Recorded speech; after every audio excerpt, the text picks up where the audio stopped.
Bonjour à toutes et à tous et bienvenue pour cette septième partie de la série une introduction détaillée aux machines virtuelles dans Azure. Dans cette septième partie, après avoir vu dans la sixième partie la gestion des images des machines virtuelles, eh bien on va voir comment on déploie une machine virtuelle. Alors, pour déployer une machine virtuelle, il y a plein d'options. Et ces options sont les suivantes. Première option qui sera probablement celle utilisée par tous ceux qui vont commencer à découvrir le monde d'Azure et des machines virtuelles d'Azure, ou simplement ceux qui ont des besoins très ponctuels, le portail d'Azure. Le portail d'Azure, rien d'extraordinaire, vous me direz, effectivement. On a plutôt bien packagé la création des images, enfin la création des machines virtuelles pour être plus précis. Et donc c'est une opération relativement classique. Il suffit effectivement de taper Virtual Machine dans la barre ici de recherche, et puis on arrive dans la zone virtual machine, et puis ensuite simplement on va faire create. Alors on a plein de différentes options, mais celle qu'on va utiliser pour créer les machines de base qui sont dans Azure, c'est le Azure Virtual Machine. Après, si on a de l'AVS, du VMware Solution, etc., on a, vous voyez, des petites icônes un peu différentes et des assistants un peu différents, mais ce dont on parle dans cette vidéo, c'est vraiment la fonction de base qui est effectivement de créer une machine virtuelle. Et donc, on va pouvoir créer sa machine virtuelle. Et donc, quand on va créer une machine virtuelle, on va bien entendu sélectionner différentes informations, dans quelles ressources groupe on va vouloir la mettre, etc. Et donc ça, du coup, on peut mettre à peu près ce qu'on a envie. On va l'appeler démo, hein, par exemple. Et ensuite, eh bien, on vient donner les informations classiques, le nom, la région. Et là, on voit qu'on a pas mal de petites options sur la disponibilité, sur le type de sécurité. Est-ce qu'on sera sur une machine standard ou une machine avec un TPM? Sur l'architecture, est-ce qu'on va vouloir l'architecture 64? Est-ce qu'on va vouloir utiliser du spot, des différentes tailles de VM? Alors, tout ça, c'est des options dont j'ai parlé dans les différentes vidéos. Et puis ensuite, eh ben, on passe l'assistant, et l'assistant contient pas mal de choix quand même, ça on doit le reconnaître, sur les types de disques qui seront utilisés, que ce soit les disques système ou les disques de données, la manière dont ils sont chiffrés, des parties sur le réseau, sur le management derrière, le monitoring. Quand on ne sait pas trop où les mettre, on met ça dans avancé. Voilà, donc dans avancé, on a des options supplémentaires. Et puis après, les tags tout à fait classiques. Donc globalement, on peut déjà créer pas mal de choses. On a pas mal d'options avec le portail d'Azure. Néanmoins, le portail reste avant tout une interface qui est faite volontairement, qui est volontairement simplifiée pour les opérations les plus classiques ou les besoins les plus courants. Et donc, ça veut dire que si on veut aller un petit peu plus loin derrière, eh bien, on va probablement passer par les autres méthodes. Alors, la méthode à l'inverse, dans la simplicité, c'est l'utilisation des API REST. Donc là encore, ça peut être fait par des développeurs ou simplement par des gens effectivement qui savent un peu développer ou qui veulent développer leur propre interface pour aller générer des machines dans Azure. Donc tous les éditeurs logiciels qui font des solutions qui peuvent provisionner des machines virtuelles dans Azure s'appuient derrière effectivement sur les SDK qui eux-mêmes utilisent des API derrière. Donc finalement, par exemple, créer une machine virtuelle, eh bien, vous avez une URL, hein, l'URL elle est connue, hein, et donc on va utiliser eh ben, effectivement l'URL management.azure.com, l'abonnement, la subscription, le resource group, on va créer la machine virtuelle. Là, on est sur une machine virtuelle, donc le provider sera le Microsoft Compute. Et puis ensuite, objet machine virtuelle, le nom de la VM, on donne le numéro de l'API, et ensuite, eh ben, comme tout appel en REST, eh bien, on va faire passer les paramètres, et là, on va retrouver dans les paramètres des choses assez classiques. Et au-delà des paramètres, on va faire passer dans le body, en fait, dans le request body, l'ensemble des informations qui correspondent en gros au paramétrage qu'on souhaite avoir sur cette machine virtuelle. Donc je crois un petit peu plus bas. Donc, il y a beaucoup de documentation pour le coup, et heureusement, c'est nécessaire. On a quelques exemples ici qui sont donnés, par exemple en type de sample. Donc là, c'est la création d'une image et là, la création d'une VM. Voilà. Par exemple, si on crée une machine virtuelle, eh bien, on appelle effectivement cette URL et on fait passer dans le body l'ensemble des informations. Donc là, on retrouve finalement un petit peu ce que je vous ai montré tout à l'heure dans le portail, dans l'interface d'Azure. Mais ici, effectivement, tous les différents paramètres. Alors, il peut y avoir un petit peu plus ou un petit peu moins en fonction de ce que vous voulez, mais globalement, c'est comme ça qu'on va faire au travers de l'API REST. Alors, sans aller jusqu'à entre guillemets, cette complexité. Alors je dis ça parce que je ne suis pas développeur, mais vous voyez que vous avez des exemples ici en reste pur, des exemples en Java, en Go, donc avec les différents SDK, voire en JavaScript derrière. Donc là encore, chacun des développeurs retrouvera derrière un petit peu ses petits. Et là-dessus, bon, il y a une manière assez simplement, entre guillemets, de créer une application qui pourra après appeler les API d'Azure pour faire ces opérations-là. Mais sans aller jusqu'à là, on a d'autres options pour créer des machines virtuelles dans Azure. Les gens qui viennent du monde Windows utiliseront probablement PowerShell, et ça c'est plutôt assez bien documenté. Et pour créer une machine virtuelle, effectivement PowerShell, on aura un module particulier qui est un module de compute, et pour créer une VM, on passera par les commandes new az VM, et puis après là vous faites passer l'ensemble des paramètres qui vont vous intéresser par rapport à la machine virtuelle. Alors la liste ici est un petit exemple relativement simple. Il y a certains paramètres qui, quand on ne les donne pas, vont prendre des valeurs par défaut. Donc là encore, il faut lire la documentation associée derrière. Mais si globalement vous voulez créer une VM depuis zéro, avec l'ensemble, avec beaucoup de paramètres, globalement, la liste des options est assez longue. Donc elle est dans il faudra installer effectivement le module AZ PowerShell, et dans ce module-là en particulier, ce qui va nous intéresser pour les machines virtuelles, c'est la section AZ Compute qui va être relative du coup au provider compute, là où on fait les VM. Donc si on veut faire effectivement et regarder la documentation liée aux commandes PowerShell pour créer des machines virtuelles, on va rechercher un create, un new VM, un new AZVM probablement, voilà ici. Vous voyez qu'il y a plein d'options, parce qu'après il y a toute la configuration de tout ça. Mais si on regarde la commande new AZVM, on comprend effectivement qu'il y a beaucoup plus de paramètres que dans les exemples que je vous ai montrés précédemment. Et donc, tout ça, effectivement, vous allez choisir ce que vous voulez mettre derrière. Donc, la mind map et l'ensemble de ces vidéos, elle est là pour expliquer les différents paramètres qu'il y a, parce qu'en fait, vous voyez que aujourd'hui, créer une machine virtuelle, on a vraiment plein de choses qu'on peut faire dedans, et ça peut être compliqué. Donc, c'est important de connaître un petit peu les différentes options qu'on va avoir.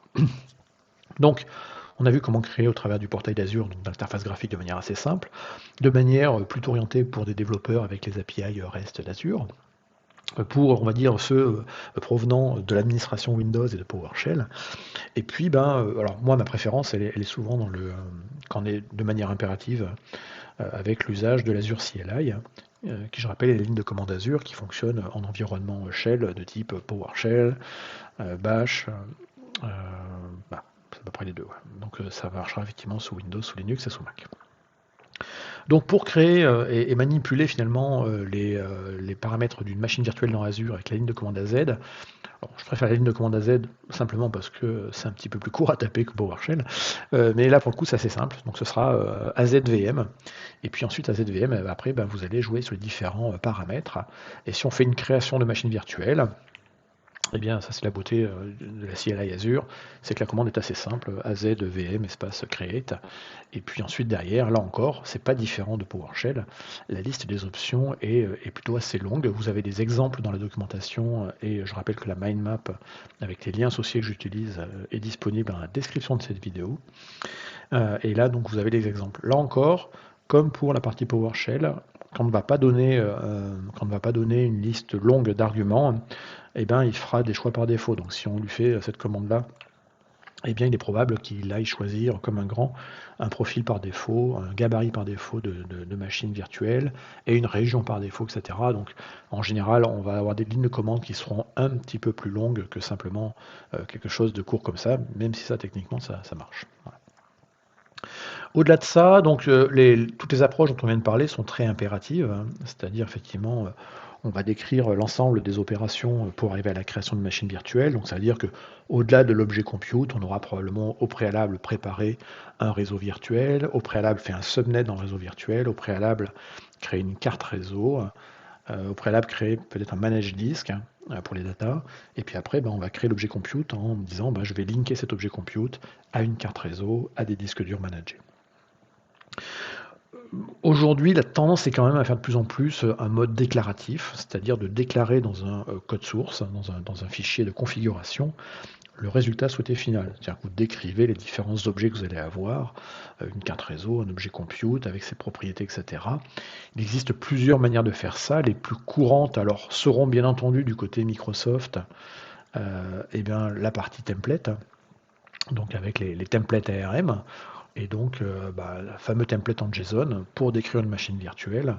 Eh bien, on a un fichier d'exemple ici, et là encore, on va avoir en JSON l'ensemble des arguments qui sont nécessaires en termes de paramétrage, et là on va faire passer l'ensemble des informations, et ensuite on enverra ce fichier de JSON à la fabrique d'Azure qui le traitera, et qui en gros va aligner vos desiderata, c'est-à-dire l'état déclaré souhaité final dans ce fichier, avec quelque chose qui va être instancié du côté de Azure.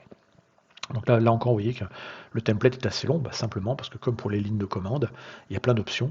Donc là, pour le coup, on a tout le détail derrière de tous les paramètres. Et bien entendu, chaque fois que vous avez l'exemple ici, vous avez le détail derrière.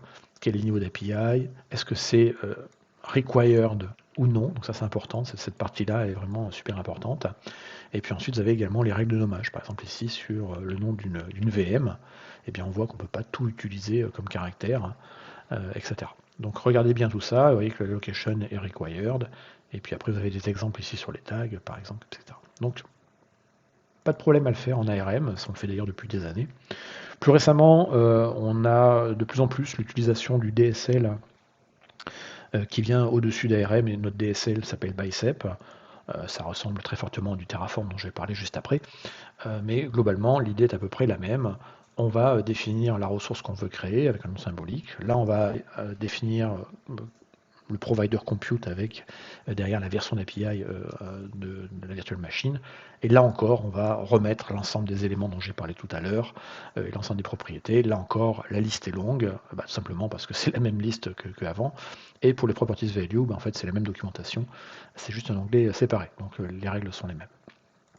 Dernière option qu'on voit très très souvent, parce que c'est probablement la solution d'infra as code de référence aujourd'hui, eh bien c'est d'utiliser Terraform d'HashiCorp, qui est une solution open source, et pour le coup, avec le provider Azure RM, on vous expose en fait deux objets différents. Donc l'Azure RM Linux Virtual Machine ou l'Azure RM Windows Machine. Donc là encore, comme une machine Linux n'a pas les mêmes demandes en termes d'arguments qu'une machine Windows, on fera passer une clé SSH souvent d'une machine Linux, un mot de passe dans une machine Windows, etc. Et bien du coup, il y a deux ressources du côté de Terraform. Donc c'est un supersede en fait de l'objet de base Virtual Machine.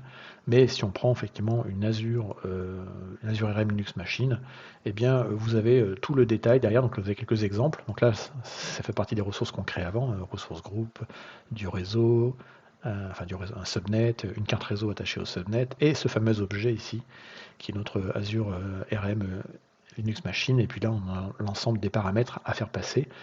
Là encore, comme dans la documentation officielle de Microsoft, on vous donne la liste des arguments donc à faire, à donner lors de la création. Certains arguments sont obligatoires, d'autres ne le sont pas, sont optionnels. Et là après, c'est à vous de faire tout ça. Il y a pas mal d'exemples. Et là, on voit en un petit descriptif chaque fois, qui est à peu près l'équivalent d'ailleurs de ce qu'on a vu ici en fait. Il n'y a pas vraiment de différence. Voilà. Donc ça, c'est la version Linux. Il y a également une version Windows. Et la version Windows également va vous commenter tout ça avec de temps en temps des notes qui vont vous dire attention, ça c'est faisable, ça c'est pas faisable, là il y a un problème là-dessus, attention, etc. Donc c'est plutôt bien fait. Globalement, avec toutes les options qu'on a pour créer une machine virtuelle, on n'a pas vraiment de difficulté. C'est plus important de savoir effectivement ce qu'on veut créer, avec quel paramétrage. Après, la méthode importe peu, finalement, seul le résultat compte. Essayez quand même de privilégier de plus en plus, en tout cas aujourd'hui, une approche déclarative avec des fichiers décrivant le résultat sauté final en ARM, en Bicep, en Terraform, peu importe.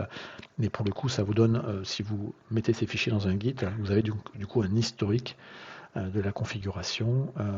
Et puis c'est plutôt bien quand vous savez, si vous voulez documenter un petit peu ce que vous avez en production.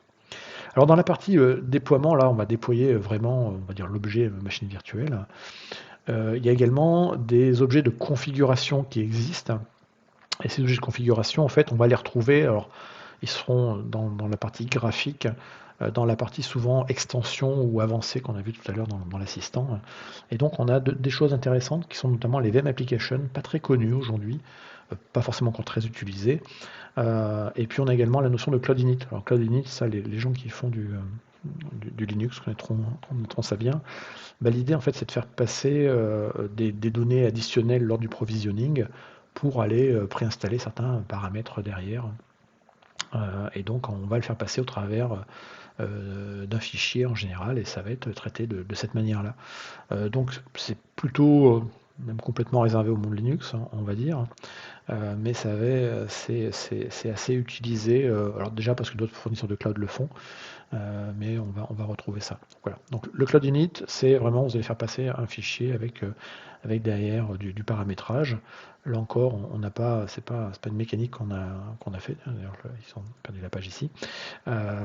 Mais c'est assez classique de voir du Cloud Init sur des environnements Linux. On a également une chose qui est assez nouvelle du côté Azure, ou vraiment pas très connue, qui est la notion de VM Application Package, qui pour le coup sont des packages applicatifs, donc avec des binaires pour des applications qui vont être installées a posteriori, mais de manière packagée par Azure dans l'environnement de machine virtuelle Linux ou Windows. Ces packages sont stockés au même titre que les images dont on a parlé dans la vidéo numéro 6, dans l'Azure Compute Gallery, qui s'appelait avant la chaîne de Image Gallery. Et donc ces images sont stockées là-dedans.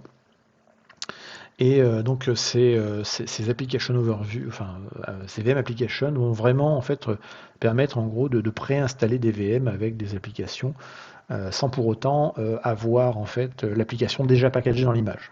On pourrait faire une image complètement packagée, hein, qui comprendrait l'application, ce serait du coup une custom image, hein, voir la vidéo numéro 6, mais vous pouvez également dire je vais partir d'une image générique qui est par exemple l'image de Windows ou d'un Linux Ubuntu dans Azure, et après venir ajouter des packages applicatifs que j'aurais définis pour mon organisation. Donc c'est à ça que servent en fait les VM Applications.